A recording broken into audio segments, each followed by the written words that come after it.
말씀은 사도행전 18장입니다.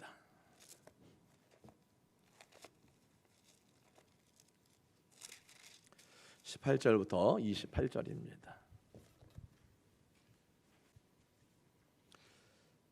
18절부터 28절까지의 말씀 같이 읽겠습니다. 바울은 더 여러 날 머물다가 형제들과 작별하고 배 타고 수리아로 떠나갈새 브리스길라와 아굴라도 함께 하더라. 바울이 일찍이 서원이 있었으므로 겐그레아에서 머리를 깎았더라.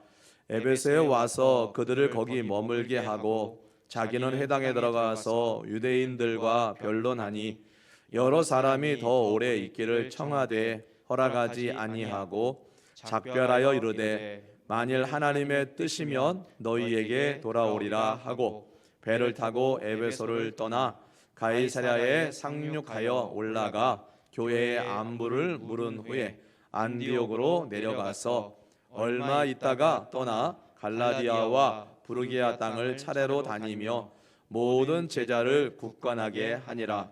알렉산드리아에서 난 아볼로라 하는 유대인이 에베소에 이르니 이 사람은 언변이 좋고 성경에 능통한 자라. 그가 일찍이 주의 도를 배워 열심으로 예수에 관한 것을 자세히 말하며 가르치나 요한의 세례만 알 따름이라. 그가 회당에서 담대히 말하기 시작하거늘 브리스길라와 아굴라가 듣고 데려다가 하나님의 도를 더 정확하게 풀어 이르더라. 아볼로가 아가야로 건너가고자 하므로 형제들이 그를 격려하며 제자들에게 편지를 써 영접하라 하였더니 그가 감에 은혜로 말미암아 믿은 자들에게 많은 유익을 주니 이는 성경으로서 예수는 그리스도라고 증언하여 공중 앞에서 힘있게 유대인의 말을 이김이러라. 아멘. 고하겠습니다. 말한 대로 그대로 되는 교회, 소원대로 그대로 되는 교회, 믿음대로 그대로 되는 교회. 할렐루야. 아멘. 오늘 말씀은 바울이 2차 이제 선교를 마무리 짓고 또 3차 선교가 시작되는 그러한 어떤 기점에 있습니다. 바울은 고린도에서의 사역을 마무리를 하죠. 비록 이 갈리오라고 하는 사람이 아가야 지방의 총독으로 부임할 때를 기다렸다는 듯이 유대인들이 바울을 고발을 하지만은 갈리오가 아주 지혜로운 분별력으로 이 문제는 나한테 가지고 올 문제가 아니라 너희들끼리 해결할 문제다 하면서 유대인들을 돌려보내게 되죠. 그래서 바울은 조금 더 머물다가 이제 고린도를 떠나고 있습니다. 그래서 고린도를 출발을 해가지고 배를 타고 수리아라고 하는 곳으로 향하던 중에 이 겐그리아라고 하는 항구거든요. 이 겐그리아 와서 머리를 이제 깎게 되는 일이 있습니다. 겐그리아는 이 아가야 지방 또 고린도라고 하는 도시 외곽에 있는 항구입니다. 그래서 여러 도시를 연결해 주는 중요한 요충지이기는 하지만은 지금은 아무것도 없습니다. 여기가 옛날에 항구였던가 라고 할 정도로 있는 게 없어요. 지금 겐그리아라고 하는 있다면 누가 그 사이에 약 10년 사이에 뭐를 만들어 놨으면 모를까. 저희가 2007년인가 갔을 때는 없어요. 예, 아무것도 없어요. 가끔 말씀드리죠. 골로새 지방 아무것도 없다고요. 예. 이 겐그레아 그러면 생각나는 사람이 하나 있죠. 베베라고 하는 여집사라고 우리가 부르는 이 베베라는 사람이 겐그레아 교회 사람이거든요. 그래서 로마서 16장 1절에 보면 이 베베는 겐그레아의 일꾼이었다라고 말을 해요. 그런데 바울은 그 로마서에서 이렇게 쓰고 있죠. 베베는 여러 사람과 나의 보호자였다라고 이렇게 베베를 소개를 하고 있어요. 그래서 이 베베라고 하는 성도는 바울 사도를 비롯한 주변에 그를 만나는 베베라는 사람을 만나는 많은 성도들에게 늘 물심양면으로 이렇게 섬겼던 사람이 이 베베라고 하는 사람이죠. 그래서 보호자라고 하는 이 말에는 후원자였다라는 말이 포함되어 있다는 사실이에요. 예. 뿐만 아니라 이 바울의 그 로마서를 로마에 전달해 준 사람이 이 베베라고 우리가 보고 있습니다. 그 정도로 이 베베라고 하는 사람은 겐그레아 교회의 일꾼일 뿐만 아니라 이 바울의 사역에 있어서도 아주 많은 영향을 주었던 동역자라고 할 수가 있습니다. 바로 그 겐그레아라고 하는 곳에 와서 바울이 삭발을 하죠. 머리를 깎고 있는데요. 오늘 말씀에 보면 그렇게 하고 있죠. 바울이 일찍이 서원이 있었으므로 겐그레아에서 머리를 깎았더라. 예. 이 서원, 뭐 어떤 일인지는 성경에 기록을 해놓고 있지 않아요. 어떤 서원을 했었다라고 말을 하고 있지는 않아요. 그런데 이 머리를 깎았다라고 하는 이 여기서 우리가 한 가지 힌트를 얻는다면, 나실인으로 서원을 하면 머리에 칼을 대지 않잖아요, 그렇죠? 우리가 민수기에 보면은.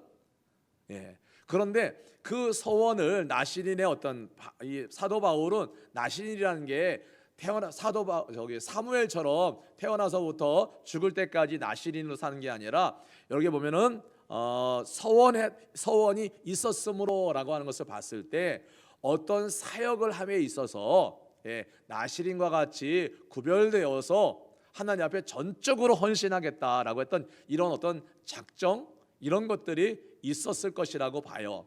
그래서 머리를 이제 그 사역을 다 마쳤기 때문에, 서원했던 그 사역을 마쳤기 때문에 이제 머리에 칼을 대서 머리를 깎고 있는 이런 모습으로 이렇게 성경을 연구하시는 분들이 그렇게 보고 있습니다. 예. 그러니까 이 서원이 있었으므로 머리를 깎았다라고 하는 이 말이요. 예. 어떤 일인지는 정확히 모르지만은 바울 사도가 겐그레아라고 하는 곳에 와서 그 서원을 얘기하면서 머리를 깎았다라고 하는 이 말은 그 사역을 잘 감당할 수 있도록 하나님께서 은혜를 베풀어 주셨기 때문에 그것에 대한 감사함으로 지금 하나님 앞에 이 서원을 갚고 마무리하고 있는, 그래서 머리를 깎고 있는 이런 모습으로 보고 있습니다. 사실 성경에서 서원이라고 하는 것이 많이 나오는데요, 하나님이 나에게 베풀어 주신 그 은총을 기대하면서 하나님께 영광을 돌려드리는 삶을 살아가겠다라고 하는 결단이나 맹세를 말하죠. 하나님께서 이런 은혜를 주시면, 또는 하나님이 이런 은혜를 나에게 주셨기 때문에 내가 앞으로 이렇게 살아가겠습니다라고 하는 결단, 하나님 앞에 맹세하는 것, 이것을 우리가 또 서원이라고 하기도 합니다. 그런데 이 서원이라고 하는 것이 적극적인 면에서의 서원은 정말 하나님께 영광을 올려드리는 것, 이것이 적극적인, 그러니까 하나님 앞에 영광을 올려드리는 삶을 살아가겠다라고 하는 이러한 적극적인 면도 있지만은, 소극적인 면에 있어서는 내가 이제 하나님의 사람이 되었으므로 이제는 육적인 쾌락을 쫓지 않겠습니다 라든가, 이렇게 좀 소극적인 면의 서원도 있다는 사실이에요. 그러나 서원하는 삶을 살아가는 성도라면 믿음의 사람들답게 마태복음 6장 33절에 있는 말씀처럼 너희는 먼저 그의 나라와 그의 의를 구하라, 그리하면 이 모든 것을 너희에게 더하시리라 라고 하는 이 주의 말씀에 합당한 생각, 그 다음에 우리의 말, 우리의 행동, 그리고 우리의 일상이 되어야 한다는 거죠. 근데 이 6장 33절 말씀을 보면은요, 이렇게 돼 있죠. 우리는 이 부분을 이 6장 33절 말씀을 앞뒤를 바꿔서 할 때가 참 많다는 거죠. 어떻게요? 이 모든 것을 우리에게 더해 주시면 내가 주의 나라와 주의 영광을 위해 살겠습니다. 그런데 마태복음은 뭐라 그래요?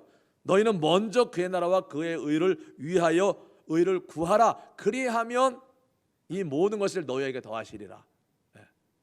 너희가 주의 나라와 주의 의를 위해서 살면, 그러면 이런 것들을 더해 주시겠다라고 말씀을 하고 있지, 하나님 이런 걸 더해 주시면 내가 주의 나라와 주의 의를 위해서 살겠습니다, 이렇게 말씀을 기록하고 있지는 않다는 거죠. 예. 하여튼 우리가 신앙생활하면서 서원이라고 하는 거, 작정이라고 하는 거 안 해보신 분들은 아마 없을 거예요. 다 하죠. 다 합니다. 그런데 이 서원이라고 하는 것이 우리의 신앙생활에 있어서 긍정적인 면도 있지만은 그렇지 못해서 오히려 짐만 되는 경우도 없지 않아 있습니다. 이미 뭐 다 지나간 얘기지만은 사실 교회가 건축을 하면 우리 건축원금 서원 작정들을 많이 하시잖아요, 그렇죠? 하시거든요.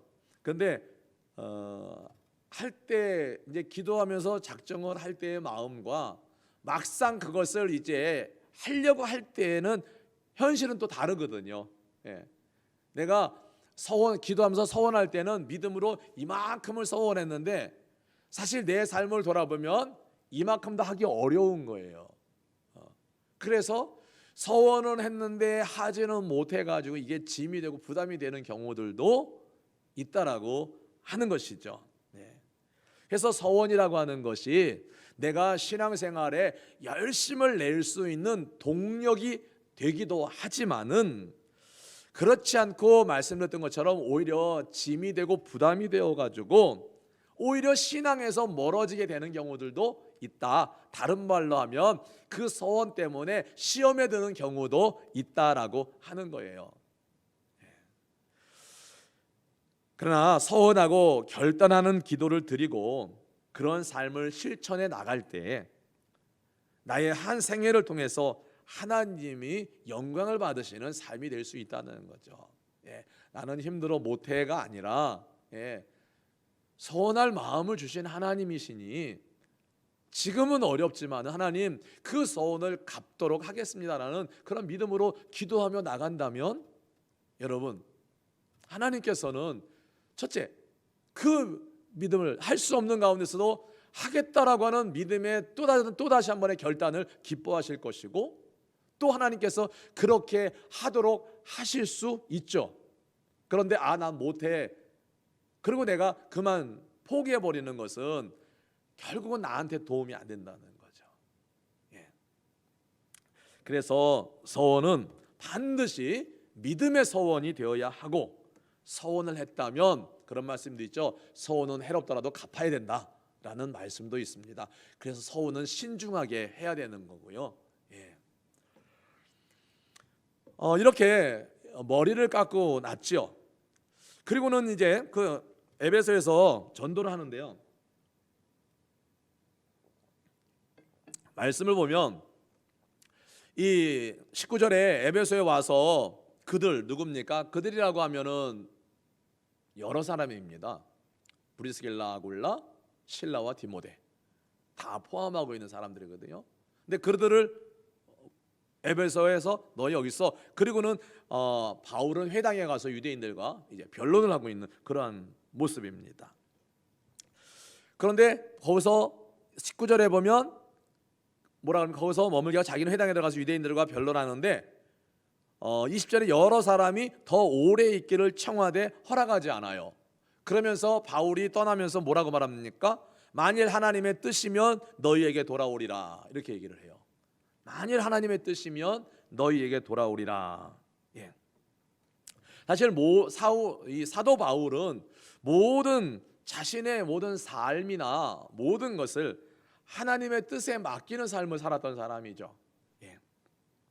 어느 도시에 가서 복음을 전할지, 그 도시에서 얼마나 머물러야 할지 자신이 결정을 하고 정하지는 않았어요. 보면은 하나같이 하나님의 인도하심이었다는 사실을 우리가 알 수가 있어요. 바울이 단예로 핍박을 받아요. 복음을 전하 핍박을 받아요. 나 여기 그만해야 되겠어, 난 떠나야 되겠어 라고 하기보다는 어떻게 해요? 바울이 떠날 수밖에 없는 그런 상황이 만들어질 때 사람들이 바울로부터 복음을 들었던 사람들이 바울을 그곳에서 떠나도록 인도해 가잖아요, 그렇죠? 그러니까 하나님이 그렇게 다 인도해 가셨다는 거예요. 바울이 나는 더 이상 안 해, 라고 자기가 포기하고 자기가 결정하고 하지는 않았다는 사실이에요. 그러니까 자신이 어떤 일의 한계를 정하고 사역을 하지는 않았다라는 사실입니다. 그래서 매사에 자신을 향하신 하나님의 뜻을 늘 묻고 그리고 하나님이 원하시는 길을 나섰던 것을 볼 수가 있죠. 왜냐하면 단예가 그거죠. 지난번에 제가 저기 가서 죽을 뻔했어요. 제가 거기 또 가겠습니까? 제 생각으로는요 안 가죠. 근데 바울은 보면은 지난번에 거기서 맞아 죽을 뻔했는데 또 가잖아요. 그게 일반적인 사람의 생각으로 되겠냐고요? 안 되잖아요, 그렇죠? 하나님이 바울을 그쪽으로 자꾸 인도하시는 거죠. 그러니까 바울은 갈 수밖에 없는 거죠. 에베소에 갔을 때도 그랬고 에베소에 여러 사람들이 더 오래도록 머물러서 자기들에게 좀 복음을 전해주기를 바랬지만은 그들과 작별을 하면서 만일 하나님의 뜻이라면 다시 올 거야 이러고는 떠나가고 있습니다. 그 남긴 말이 그거잖아요. 떠나가면서 남긴 말이 만일 하나님의 뜻이라면 돌아오겠다. 하나님이 돌아오게 할 것이다. 이런 말을 하죠. 사실 이 18장 21절의 이 말씀은 여기서 하고 있지만은 뒤에 20장 22절에 가면은요 또 어떤 사건이 있느냐면요 바울이 예루살렘으로 들어가는데 사람들이 만류를 하잖아요. 너 거기 가면 너 사람들이 너 죽이려고 잡아 죽이려고 기다리고 있어. 이거 바울이 예루살렘 들어가면은 위험할 거라는 사실을 모르고 있지는 않아요. 그런데 뭐라 그럽니까? 나는 성령에 매여 예루살렘으로 가는데 거기서 어떤 일을 당할는지 알지 못하노라? 알지 못할까요?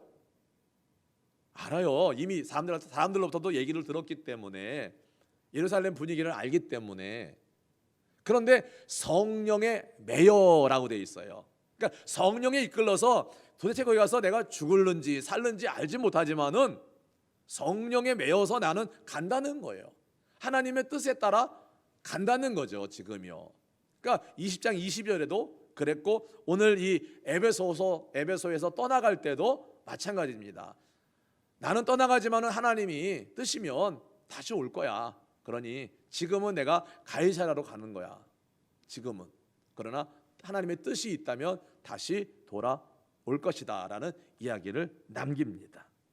사실 이 에베소라고 하는 곳은 바울의 사역에 있어서 참 중요한 부분을 차지하죠.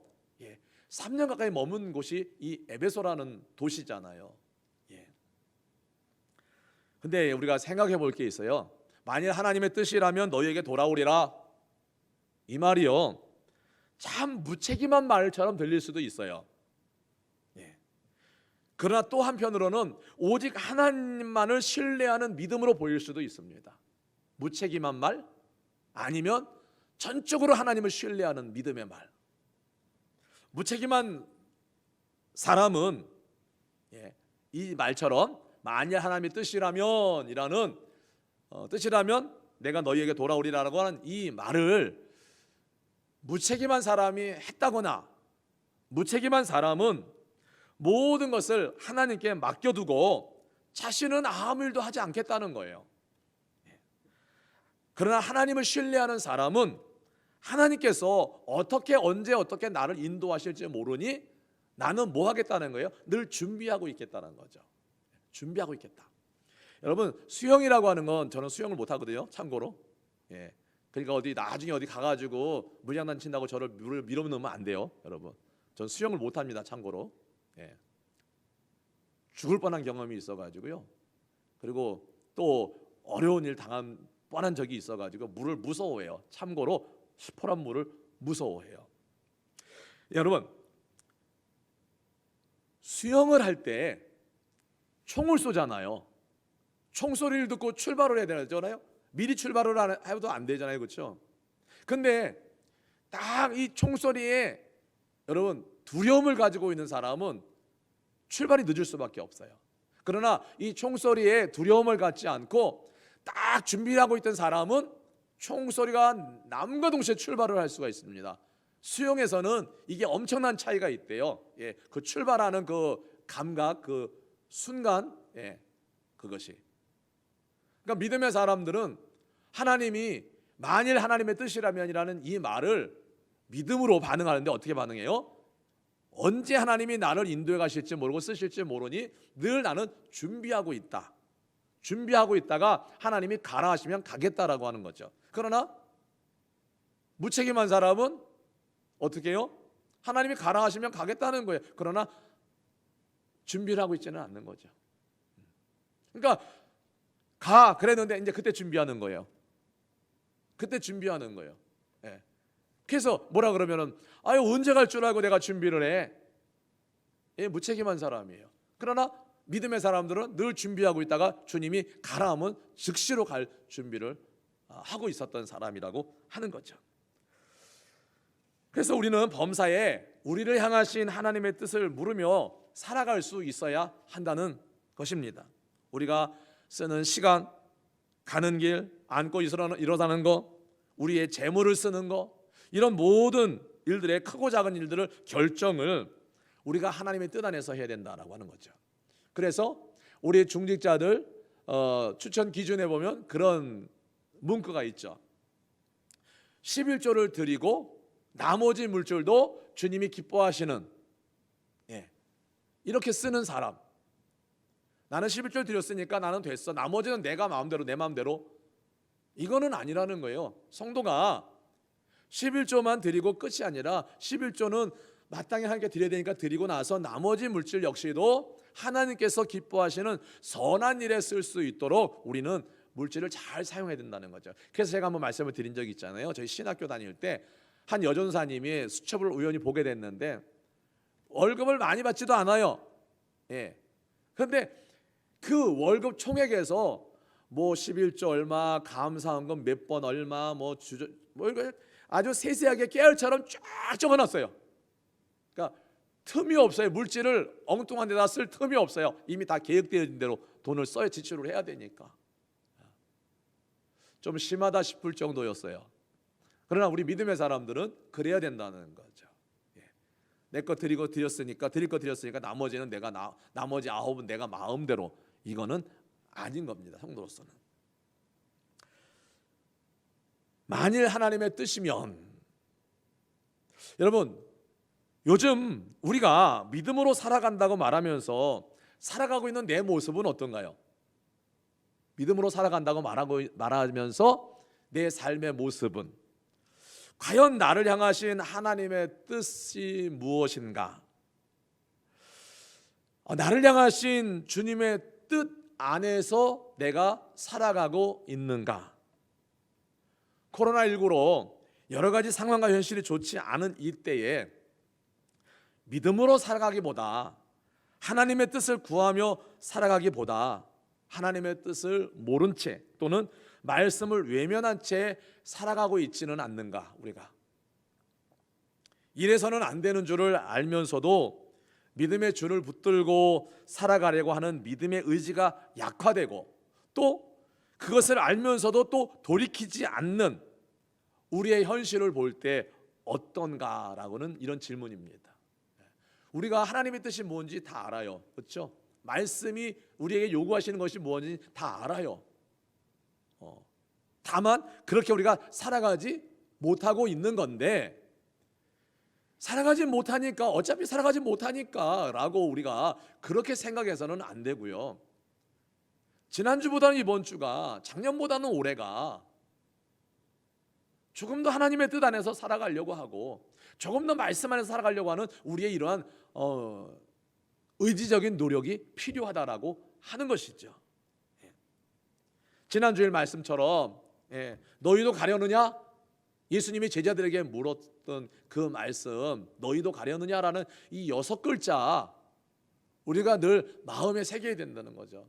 너희도 가려느냐?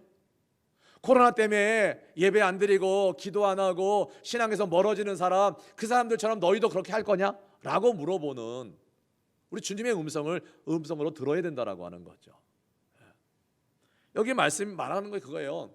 만일 하나님의 뜻이라면 외면하고 신앙생활이라고 하는 것이, 여러분 내가 하고 싶은 거 다 하면서 할 수 있는 게 아니에요. 신앙생활은요. 제가 이제 그 올라오기 전에 잠깐 기도하고 찬송을 하기 전에 이건 아주 기본적인 건데요. 기본적인 건데요. 제가 뭐라고 적었냐면요. 한 줄 적었어요. 내가 예수님을 믿어 구원받았다라고 하는 것이 뭘까라고 하는 거죠. 너무 우리가 피상적인 구원관을 가지고 있는 것은 아닌가. 여러분, 내가 예수님을 믿어 구원받았다라고 하는 것은 이런 거예요. 다 알고 있는 건데요. 내가 죄인이라는 사실을 인정하는 거예요. 두 번째, 그 죄 때문에 예수님께서 내 대신 죽으셨다라고 하는 사실을 인정하고 믿는 거예요. 여러분, 그래야 구원받잖아요. 그렇죠? 그런데요, 여러분, 예수님이 나를 위해서 대신 죽으셨다? 예수님이 나를 위해서 대신 죽으셨다라고 하는 거. 여러분, 내가 갚아야 될 돈, 빚 1,000만 원도 누가 대신 갚아주면 너무나 고맙잖아요. 그렇죠? 내가 죽어야 되는데 대신 예수님이 죽으신 거예요. 누군가 여러분 내 대신 죽었다고 생각해 보세요. 여러분, 지금 일본에서도요, 김수현인가요? 그 청년 일본에 가가지고 저 지하철에서 일본인 떨어졌는데 그거 건져내고 죽은 그 청년 있잖아요. 지금 그 한 사람 죽은 그 청년 일본 사회에서도 기억하잖아요. 날만 되면요 그 역 근처에 와가지고 사람들이요, 추모제해요. 일본 사람들도요. 일본하고 우리 관계가 껄끄러움에도 불구하고 그 김수현이라, 제가 김수현을 알고 있는데 그 사람 날이 되면 사람들이 그 역 주변에 모여가지고 추모제해요. 일본 사람들도요. 그 한 사람의 죽음을 기리는 거예요. 근데 여러분, 우리가 구원받았다라고 말하면서도 예수님이 나를 위해서 대신 죽으셨다라고 하는 것에 대한 것이 뭐예요? 피상적인 믿음. 그냥 성경에 기록되어 있는 거, 이렇게만 생각하고 믿으니까 우리가 예수 믿어 구원받았다고 해도 삶의 변화는 아무것도 일어나지 않는 거예요. 아, 그래서 성도들의 신앙생활이 변화가 없구나.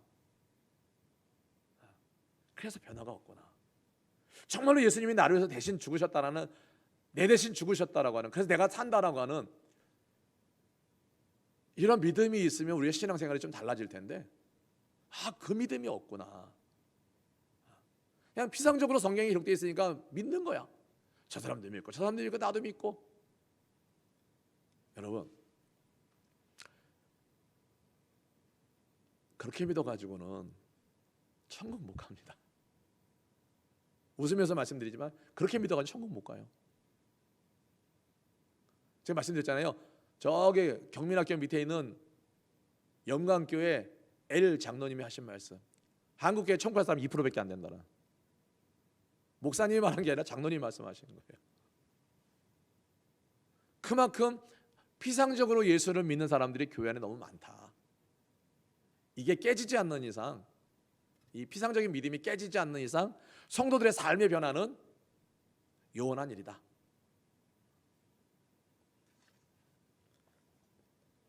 그래서 요거를 좀 말씀을 좀 정리를 해서 한번 설교를 하려고 그래요. 아주 기초적인 거잖아요. 그렇죠? 진짜 말 그대로 원초적인 복음이잖아요.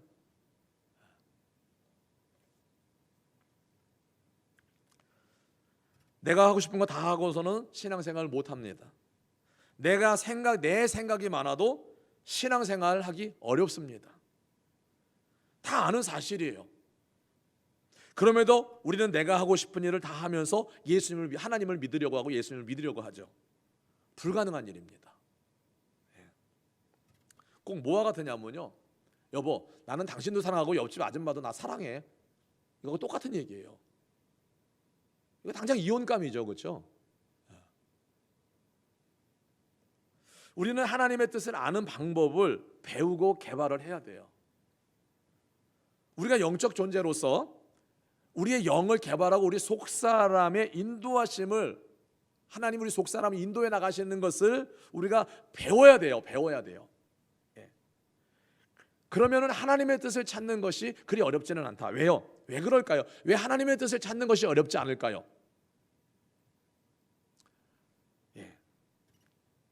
하나님은 우리와 늘 교제하기를 원하세요. 늘 교제하기를 원하세요. 우리와 만나기를 원하세요. 그렇기 때문에 내 영에게, 나의 영에게 늘 말씀해 주세요.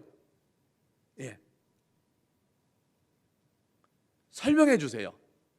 그렇기 때문에 내가 그 설명을 듣기를 원하고 내가 그 깨닫게 해주시는 것을 알길만 원하면 돼요. 그러면 하나님이 알게 해주시려고 했기 때문에 내가 알려고 하고 내가 그것을 깨닫기를 원하면 하나님이 깨닫게 해주세요. 내 영에 계속 노크를 하고 계시는 거죠. 근데 그런 도전을, 시도를 우리가 안 할 뿐이죠. 그러니까 하나님이 내게 계속 말씀을 해주시고 음성을 주시고 깨닫게 해주시는데 그거를 무시해버리고 묵과해버리고 간과해버리는 거예요. 그러니까 그냥 그런 거죠. 다른 데 정신을 제가 막 팔고 있는데, 딴 데 정신을 팔려 있는데 제 아내가 같은 집안에 있으면서도 여보 이것 좀 해줄래? 그랬는데 제가 딴 데 정신을 팔고 있으면은 같은 공간 안에 소리는 들리지만은 내가 그걸 못. 그리고 내가 다른 게 더 중요하다고 생각하고 있을 때에는 그것이 들려도 못 들은 척하죠. 그런 겁니다. 하나님과 우리의 관계도 마찬가지입니다.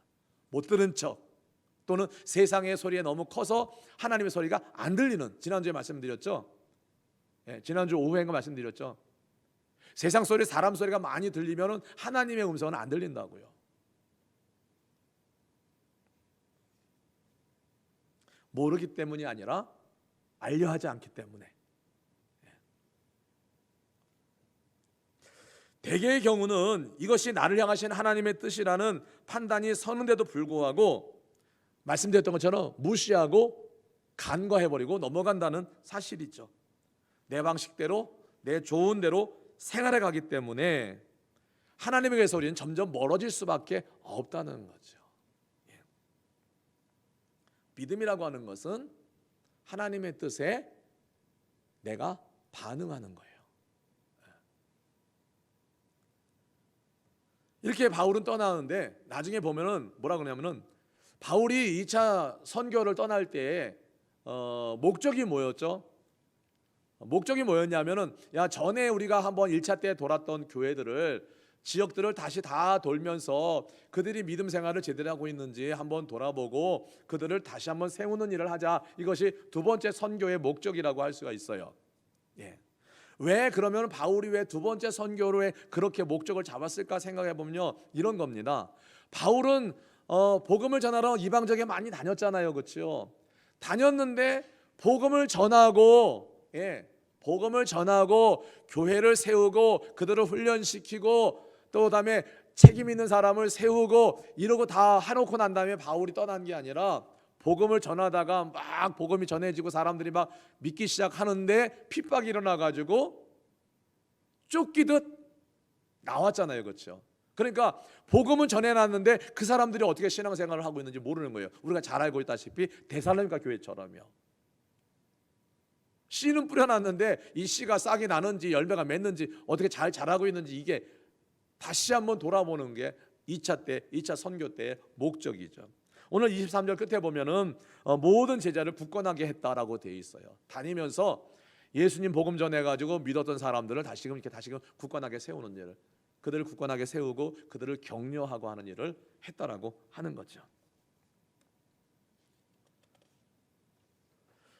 그런데 그 에베소에 누가 옵니까? 아볼로라는 사람이 와요. 바울은 떠났고요, 아볼로라는 사람이 와요. 24절 이후에 보면은요, 아볼로. 이 아볼로는 알렉산드리아에서 태어난 유대인이라고 되어 있거든요. 언변이 좋고 성경에 능통한 사람이다라고 되어 있습니다. 그런데 이 아볼로의 약점은 뭐냐면은요, 성경에 언변이 좋고 성경에 능통하지만은 요한의 세례만 알고 성령 세례를 모르는 사람이었다는 거죠. 근데 뒤에 가보면 19장 2절에 가보면은요, 바울이 다시 에베소로 와서 이런 얘기를 하죠. 너희가 믿을 때에 성령을 받았느냐 그랬더니 에베소 사람들은 뭐라고 그래요? 성령은 듣도 보도 못했습니다 라고 얘기하죠. 이게 아볼로의 약점이에요. 성경은 많이 아는데 성령을 모르는 거예요. 다시 말하면 말씀은 많이 알고 신앙이 좋은 데 사는데 뭐예요? 정말로 예수를 만난 적이 없는 거예요. 이런 경우예요. 여러분, 교회를 오래 다니면 예수님 만난 것 같고, 믿음이 좋아 보이고 예수님 만난 것 같고 다 그런 것 같은데 정작은 뭐예요? 예수님 만난 경험이 없는 거예요. 예수님 만난 경험이라는 거는 성령 체험이 없다는 거죠. 지금 아볼로의 약점이 그거예요. 브리스길라와 아굴라가 아볼로가 말하는 걸 보니까 참 말은 잘해. 많이 알아. 근데 가만히 듣고 보니까 꼭 뭐 없는, 안고 없는 찐빵처럼 그런 모습인 거예요, 아볼로가. 그래서 이 브리스길라와 아굴라가 아볼로 좀 보십시다 해가지고 아볼로를 데려다가 가르치죠. 가르친다고 되는 문제는 아니지만은 알게 해주죠, 아볼로에게. 그래서 아볼로가 요한의 세례만 알고 있던 이 아볼로가 성령 세례를 알게 되는 거죠.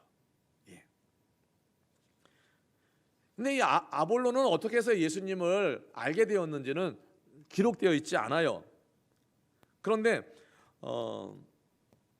마가가 말년에 알렉산드리아에서 복음을 증거하며 교회를 세우다가 이집트라고 하는 곳에서 순교를 했는데, 그때 이 마가가 전하는 복음을 듣고 예수님을 영접했을 것이다라는 이러한 이제 연구 결과는 있어요. 연구는요. 아볼로가 왔어요. 그래서 정말 이게 말하기 참 어려운 거잖아요. 아볼로가 말도 잘하고 성경에도 능통하고, 근데 거기다가 그거 아니고요 라고 말하기가 어렵지 않은데, 보면은요, 사실 이 브리스길라나 아굴라는 학식이 어느 정도인지 몰라요. 직업은 장막 짓는 일을 하는 사람이에요. 그런데 아볼로는 말 잘하고 성경에 능통하고, 이렇다면은 그 시대에서는 그래도 이 에베소로 오기 전에 이 알렉산드리아에서는 그래도 좀 인정받는, 이 알렉산드리아가 이 당시에는 되게 큰 도시, 로마 다음으로 큰 도시라고 인정할 정도였는데, 지금은요, 뭐 별로 크지 않은 조그만 동네. 그 당시에는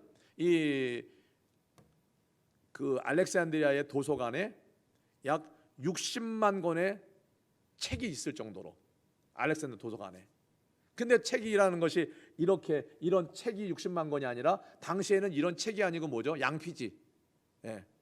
가죽에다가 써가지고 보관하는 책들이 60만 권이라니 얼마나 많은 책이 있는 도서관이겠어요. 엄청나죠. 그러니까 그런 도시에 살던 이 아볼로기 때문에 똑똑하죠. 말 잘하고요. 근데 거기다 대고 브리스길라가 아굴라가 불러다가 요한의 세례만 알고 있는 아볼로를 깨우치죠. 예수 그리스도, 성령, 이런 것을 알려주게 됩니다. 그것을 그대로 받아들입니다. 그러니까 아볼로라는 사람도 말 잘하고 성경에 능통하지만은 어떤 사람이었을까요? 성숙한 사람이었죠. 그러니까 브리스길라와 아굴라가 말을 할 때 그것을 다 받아들이는 거죠. 성숙했기 때문에.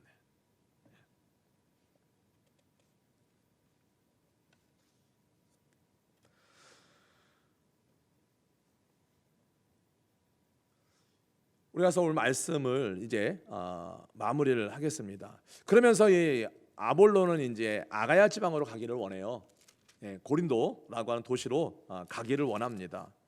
27절에 보면, 26절 보면은 그랬잖아요. 브리스길라와 아굴라가 듣고 데려다가 하나님의 도를 더 정확하게 풀어 이르더라. 더 정확하게 풀어 이르더라라고 하는 말은 요한의 세례만 알고 있는 이에게 성령 세례를 알게 해주는 그것을 말씀하고 있습니다. 27절에 보면 아볼로가 아가야로 건너가고자 하므로 형제들이 그를 격려하며 제자들에게 편지를 써 영접하라 하였더니 라고 되어 있죠. 고린도로 갈 때 이 에베소에 있는 브리스길라 아굴라 이런 형제들의 편지를 가지고 이제 고린도로 건너가게 됩니다. 그래서 거기 보면은 28절에 이는 성경으로서 예수는 그리스도라 증언하여 공중 앞에서 힘있게 유대인의 말을 이기미로라 라고 되어 있어요.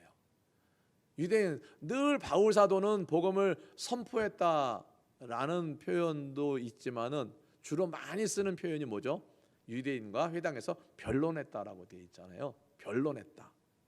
바로 그 변론에서 지면 어떻게 돼요? 복음이 전해지지 않겠죠. 그러니까 바울이 복음을 전할 때 얼마나 그 변론에서 그 유대인들과의 대처를 얼마나 잘했는지를 알 수가 있어요. 이 아볼로도 언변에 능통하고 성경에 능통하다 보니까, 언변이 좋고 성경에 능통하다 보니까, 거기다가 브리스길라와 아굴라를 통해서 성령까지 알고 나니까 가가지고 고린도에 가지고 이 유대인들과의 변론에서 이기는 거죠. 복음을 전할 수 있게 되었다라고 하는 거. 싸워서 이겼다라고만 볼 게 아니라 그들의 그 논리를 충분히 이겨내는, 그래서 복음을 전할 수 있게 되는 일이 있게 되었다라고 하는 사실입니다. 결론으로 아볼로라는 사람이 이렇게 보석과 같은 사람의 믿음의 사람이 될 수 있었던 것은 그 주변에 브리스길라와 아굴라와 같은 사람이 있었고 또 바울이라고 하는 사람이 있었기 때문이라는 사실이에요. 결론은 그겁니다. 우리가 신앙생활할 때 하나님만 보고 신앙생활을 하는 게 맞죠. 그러나 내 주변에 어떤 사람이 있느냐는 매우 중요한 일입니다. 우리가 하나님을만 바라보고 살아가는 것 가장 중요하지만은 그거 못지않게 중요한 게 뭐냐면 내 옆에 어떤 믿음의 사람이 있느냐라고 하는 것은 더없이 중요한 일이라고 할 수가 있어요. 내가 요즘같이 어려운 이때에 믿음을 지키고 하나님을 바라보면서 열심을 낼 수 있느냐 없느냐, 이것은 내 옆에 누가 있느냐가 참 중요하다라고 하는 사실이에요. 요즘 같은 때 좀 쉬지 뭐, 이렇게 말하는 사람이 있는 것과, 아니야 이럴 때일수록 우리가 더 기도해야 되지, 이럴 때일수록 더, 이렇게 말하는 사람과 내 옆에 누가 있느냐가 따라서 나의 신앙과 나의 삶은 달라질 수 있다라고 하는 거죠. 또 반대로 내가 그런 사람이 되어줘야 되는 거죠. 야, 집사님, 권사님, 그래도 우리가 열심히 내야지, 이럴 때일수록 다시 한번 힘을 내봐야지, 이러고 서로 격려하고 이래야 되는데, 온라인으로 해, 그냥 다 뭐 교회까지가 요즘 온라인, 다 온라인인데 온라인으로 하지 뭐. 죄송합니다. 온라인으로 예배드리시는 분들을 그런 게 아니라 자꾸 우리가 교회에서 멀어지는 일은 없어야 되겠다라고 하는 그런 의미예요. 그래서 서로가 신앙의 격려를 통해서 이렇게 어려울 때, 여러분 신앙도 어렵고 삶도 어려운 이런 때에 서로 격려가 되어서 신앙도 힘을 내고 삶에서도 힘을 내는 이러한 일들이 우리에게 있어야 되겠기에 이런 말씀을 드렸습니다.